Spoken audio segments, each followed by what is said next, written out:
what's this Jesus thing? What's all this Jesus stuff? What's this all about, this Jesus thing?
Probably tell from our voices we're not from around here.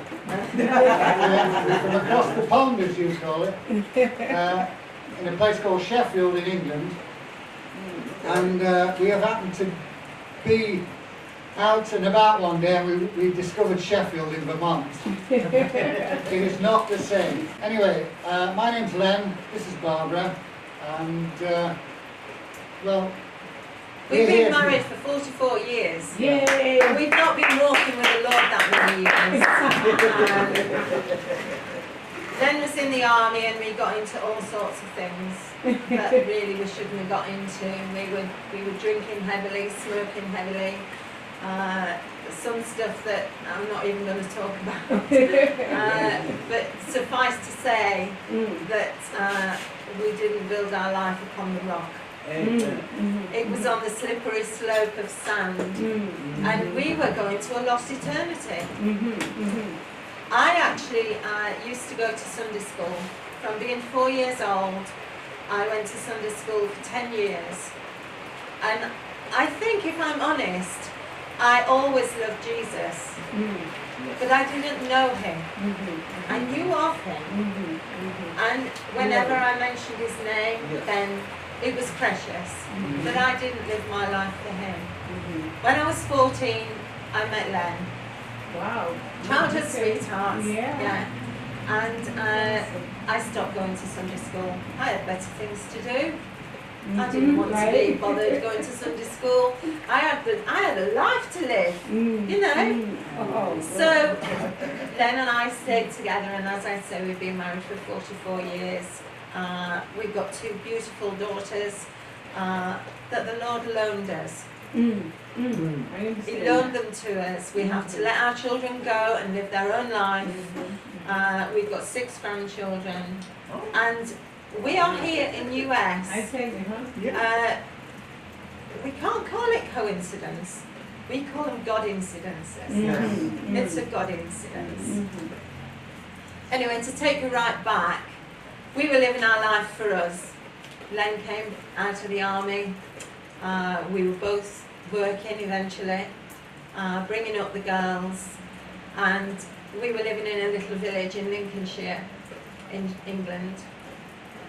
The Lord said, well, not the Lord said, no. Our girls came home and said, we want to go to the church because they're having a holiday club, or you guys call it here a VBS, yeah? And so they went, came home, and of course, oh, Mum, the church says, can we bring our parents on a Sunday to see what we've been doing? So I said yes. Len said, not a chance. Never get me in a church. that word never. You'll never get me in a church. So anyway, I went, and it was like a church that I'd never seen before. It was a Baptist church. I was brought up in a Methodist chapel where children were seen and not heard. They were throwing sweeties around this church, and the kids were having a good time, and I thought, yeah, something in this. So I carried on going. And I sort of nagged Len a little bit. Len, you've got to come to church. I'm not going to church. Len, you've got to come to church. Never. Anyway, as we wives do, I wore him down. The Lord wore him down, I think. The Lord wore him down by using me. And we both finished up going to church together. And on that beautiful, beautiful day of the 3rd of May, 1987, we gave our lives to God. Both of us together. Len will tell you the story about that. And so now, God is just so close to us. He's so close. I woke one morning and I said to Len, do you know, I feel God is just so close to me, but there's nothing in between. There's nothing. The world is gone. There's just me and the Lord. Then, being a songwriter, wrote a song called So Close. All the songs we're going to sing this afternoon, Barbara and I have written. God's been so good to us with writing songs. That first one, Feeling Badly, I wrote that. And this one, So Close, came out of that, what Barbara's just said.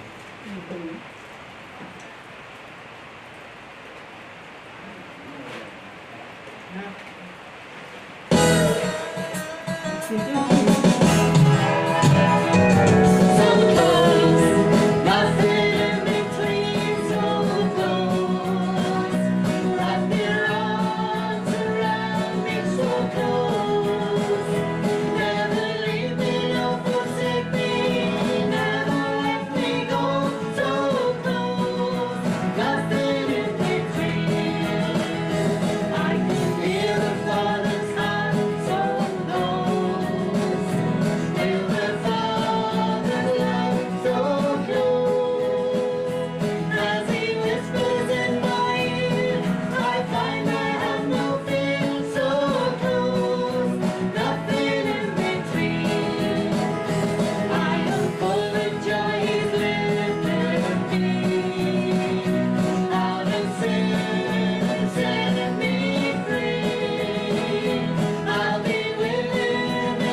And we've written another one since then.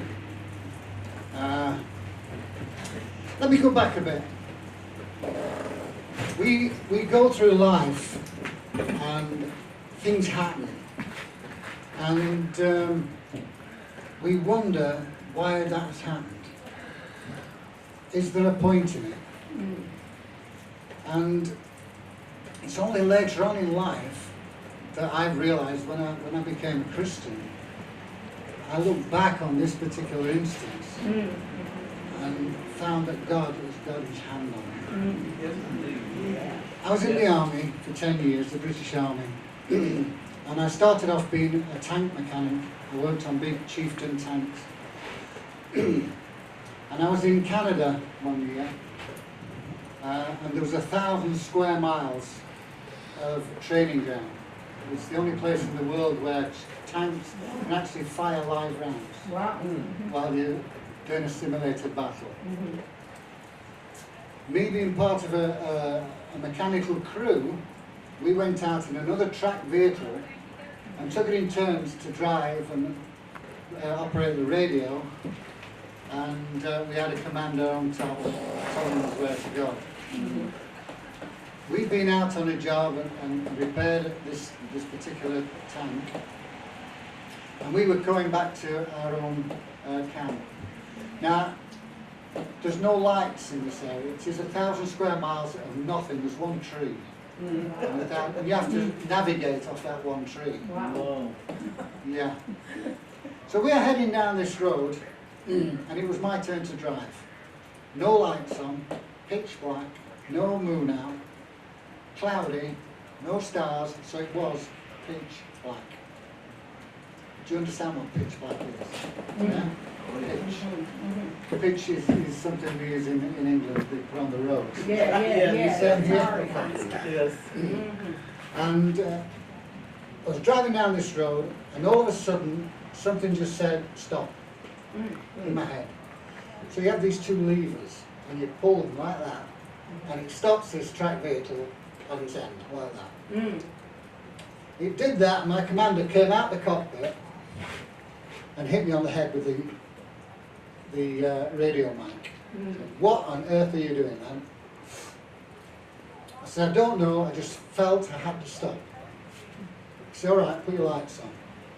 I put my lights on, and from here to the edge of the stage there was a 100-foot drop. Wow. Oh, My Lord. Praise God. My commander said, we will go home with the lights on. Right. And I never thought anything about that then. I just thought I was a lucky guy.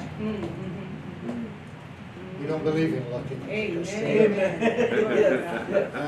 but I look back on that, and God saved me for a purpose. Yes, yes. Yeah, and we're fulfilling that purpose. Amen. Amen. How awesome is that?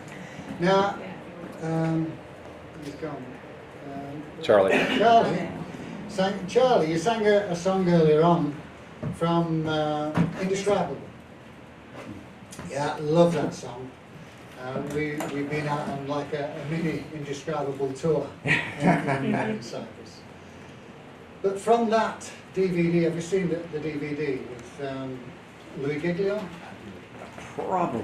Yeah, where he shows you all the stars. And, Okay, no, I haven't. well, from that DVD, I wrote this song. It's called I Can't Imagine.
in the army, I dismissed all God and stuff. They're not going to get me in a church. And as Barbara said, we did lots of things in the army that we didn't like.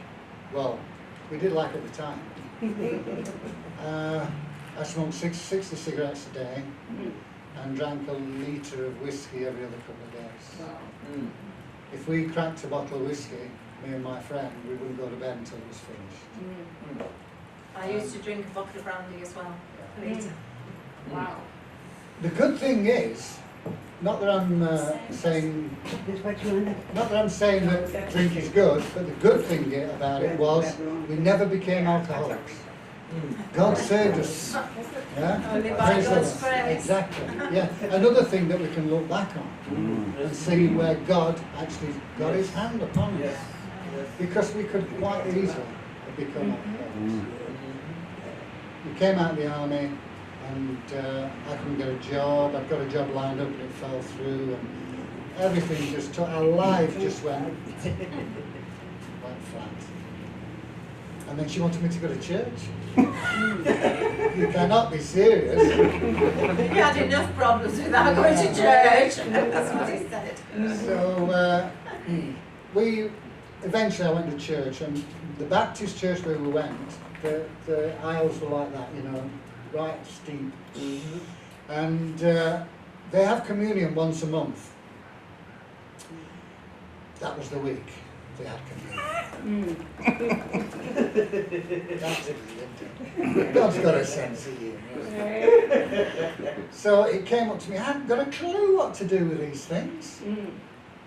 But I'll tell you now, when I took that bread and drank that wine, something happened to me inside. It started me on my journey. 6 months later, we just went every Sunday. We didn't go to anything else, just went to the service on the Sunday. And 6 months later, a mission came up from the Bible College in London. Spurgeon's Bible College, the Baptist Bible College. And the guy who was running it played a guitar. So I thought, I like him. Come here, you know, I play guitar. Let's have a jam session. Throughout that week, they put on different things in the church. They had, they showed a film, The Hiding Place.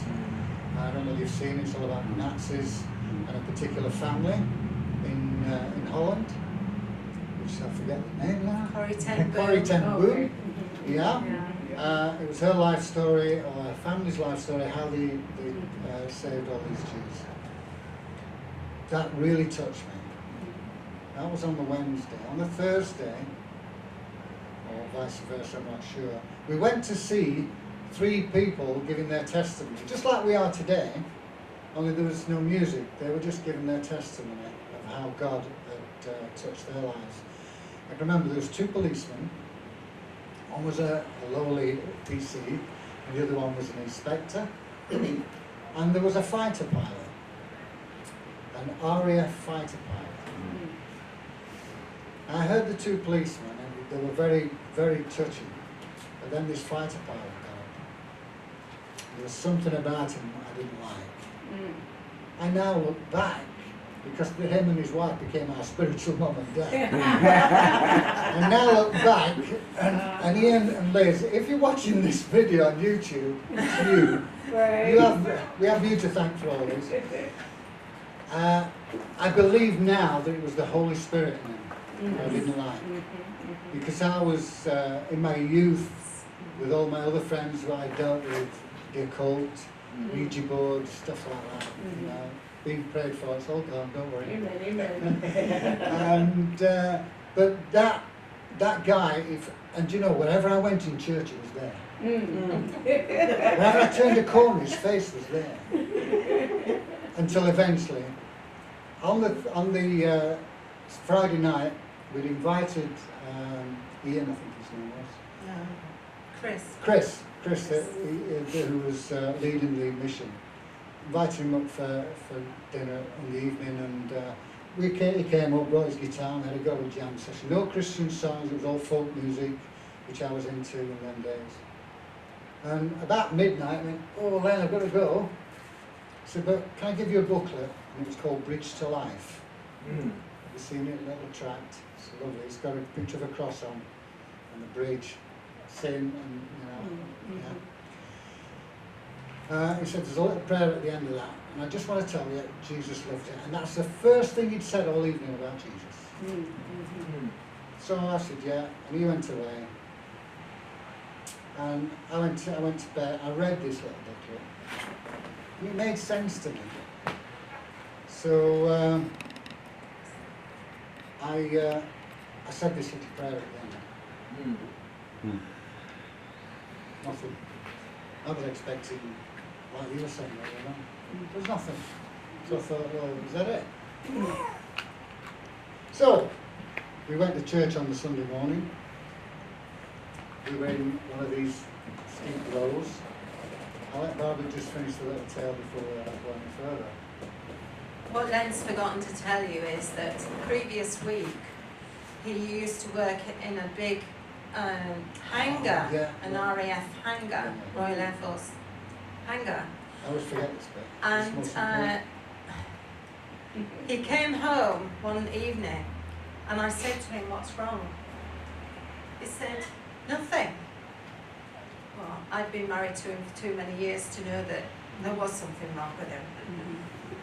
So he said, something happened at work today.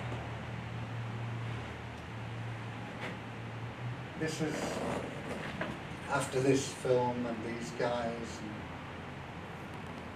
I was in an RAF hangar. I worked for the Territorial Army, which is your National Guard, yeah, similar sort of thing. And I was a mechanic, a civilian mechanic, working with the Territorial Army on an RAF camp, Royal Air Force camp. And we had these big hangars where they used to put the old Wellingtons and all stuff like that from the Second World War. They had that type of plane down there. There was none there anymore now, obviously. But we used it as a hangar for putting all the vehicles in. And they were huge, and you had a little door where you come through to get into the hangar. But these big doors were open about this much. And as I was looking out, this figure appeared in these doors. A white figure, and all it did was, he did that. You see that? He did that, and I could see the nail prints in his hands. Whoa. Jesus was calling. That frightened me. Glory to God. I hadn't given my heart to him yet, so it frightened me. I'm still Ouija boarding and stuff, you know? So that frightened me. Yes. Yes.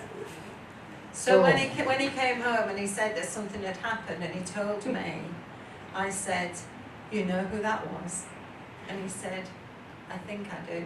I said, I know, that was Jesus. And he is calling Glory to you. God. Yes. He's calling you Yeah, right now.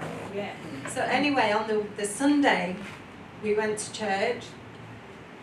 As Len said, we were in this really steep church with wooden pews. Len was on the end of the pew. So yeah, we were in church in this very steep Baptist church in the village of Coningsby in Lincolnshire.